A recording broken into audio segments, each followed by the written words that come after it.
Good morning. Welcome to University of Melbourne. I'm very glad that we got a good weather today.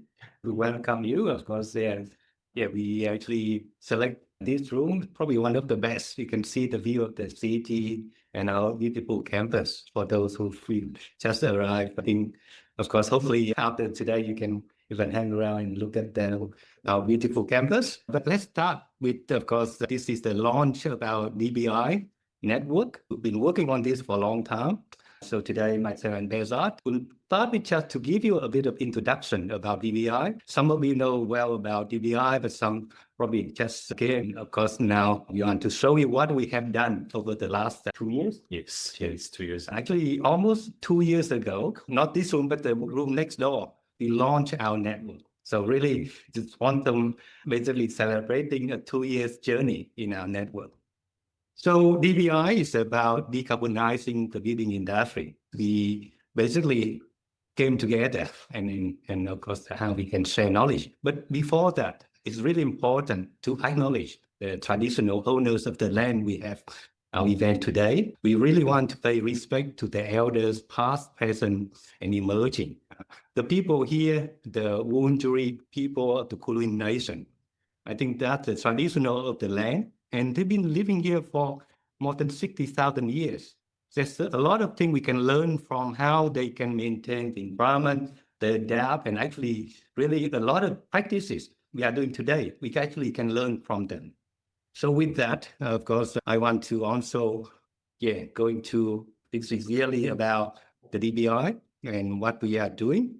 So we are very lucky that when we applied for this scheme, that was 2 years ago, our government, through the Department of Industry, Science and Resources, and also Department of Climate Change, Clean Energy and Water. So they provided us with the grant to basically put together a consortium.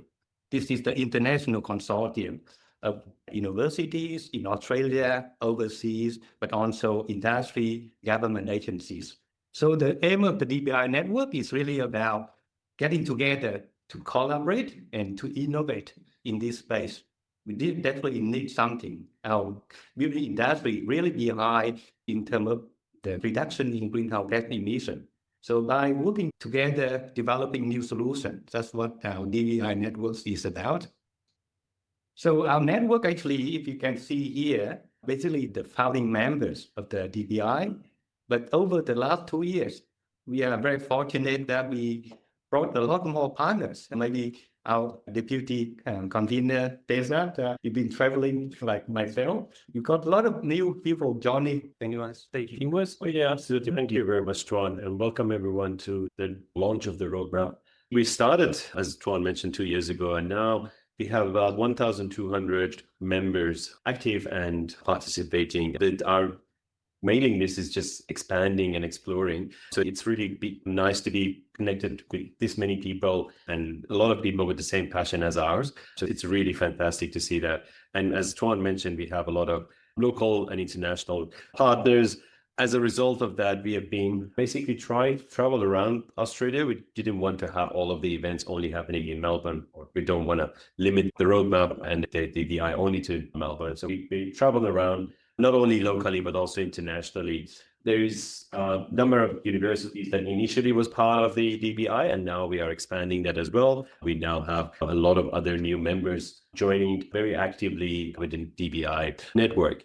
So we definitely, for everything that we do, we have this, again, the whole DBI is about decarbonization of a building industry, but we shouldn't also forget that we are responsible for every other actions that we take. So for every workshop, every meeting, we have our own sustainability pledge as well. We try to not use any plastic or anything that is harmful. Even the name tags, they're just fabric. We try to limit them. So we're just trying to be a good citizen while we're promoting decarbonization of the sector as well. We've done quite a lot of activities so far, over 20 workshops in different seven cities, I think, at the moment we've run. And then we have pretty much the same number planned for the next year and a half and 2 years of the remaining of the DBI. So these are the local workshops. And at the same time, we have been, especially Tuan, has been engaged with a lot of international activities as well. Thank you, Behzad. Actually, I will really enjoy traveling, of course, meeting with our partners overseas. So for example, here you can see some of the engagement we did with different countries like Vietnam, European countries, because they also came here as well. So we actually organized workshops, we organized some joint initiatives, try to see how we can learn from other countries, but also to share our knowledge from here. So I can tell you, this really enjoy because we actually see a lot of common issues in other countries. And of course, today we have the secretary from Argentina, Paulo, coming to share with us your experience from Argentina. So we look forward to hearing more about that. Of course, this was last year. Although it's almost 1 year, where we launched and, of course, organized our first international conference. Maybe that can absolutely. The first international conference was a milestone for us as well. We have about 20 different countries attending, more than 200 abstract and submissions. It was very successful, exceeded our expectation. We had 2 special issues as well aside the conference. Now we are also trying to run the conference next year. So I don't have a slide for that, but have the date saved in your calendar. Next year, we're going to have in November, we're going to have the conference again happening in Melbourne. Hopefully, we're going to be a bit larger this time. One of the other activities that we have tried through DBI was DBI Visiting Fellowship, which we sponsored a lot of people from Australia to go overseas or from overseas to come to Australia, and then creating this shared platform for people to exchange knowledge and promote decarbonization across different sectors.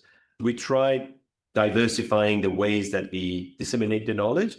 We are also definitely recording every workshop. We are putting the recording there, but normally the workshop's about an hour and a half or 2 hours long. Not many people go through the whole presentation. So we realize that shorter versions are very important to just specifically talk about a single point. Make it very short, make it very concise, make it very easy to understand and digestible. So we launched the whole series of DBI podcasts. Alison, I think you're one of the first, and then also David. We have you participating in this, and I really encourage you to go to the website and check this amazing podcast. Very friendly conversation on the specific topics. And again, thank you very much for David, Alison, Jason. I think he's also joining as well. So the DBI website is there. So if you can just go there, we have also a YouTube channel, which everything that we are putting is also there. So you want to talk about I think with the demonstration projects, it's also a big part of the DBI, because not only we want to share knowledge, we also want to showcase what are the examples of things can make a difference. Let's say a low carbon technology for concrete, or timber, how we actually can promote timber in construction. Also, even to have a low carbon mapping or supply chain carbon accounting platform. So I think those projects will be keep updating in the website and make sure that if you see any interest, come and join us. So with that, that concludes our summary of the work we have done over the last 2 years. And again, none of these would be possible without the support of the University of Melbourne. So I think we have now Professor Guillermo Narsilio, the head of the Department of Infrastructure Engineering, giving a bit of context about the university, the support that we got from the department. Thank you very much, Guillermo. Well, good morning, everyone, and welcome to the University of Melbourne and the roadmap event from the DBI.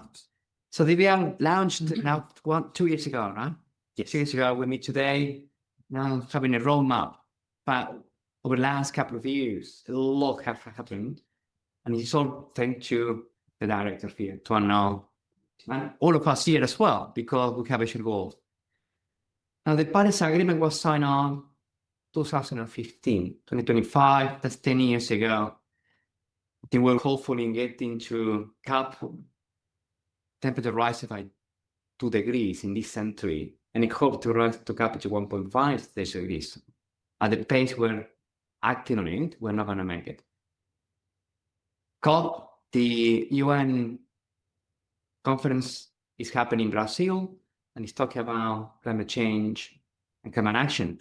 While all the leaders there are discussing the goals and maybe some of the policies, the network is actually acting on it. So we are discussing ideas, we are having demonstration projects, and we're sharing knowledge across universities, across states, across continents. And today we have a representative from the Americas, but we have people from all over the world. I think with that, I'm glad to just invite to have a very productive day. We have a discussion about decarbonizing data centers in the afternoon. So that's a very particular, specific workshop on that part that is becoming very central to what we do. I think most of us will, for better or for worse, have one of these. In our pockets, computers, AI, all of us are very power hungry. Now, as a civil engineer myself, I know that we provide comfort and beautiful spaces, built and natural to society. But at the same time, we have perhaps also damaged it. And now we need to rethink how we build in a more sustainable manner and how we can decarbonize the construction industry, the activities that we pursue. And I think this network, all of us here, a great way of doing it. So without further ado, I will probably just pass it on back to the Master of Ceremonies here. And I want to welcome you all to the University of Melbourne in this particular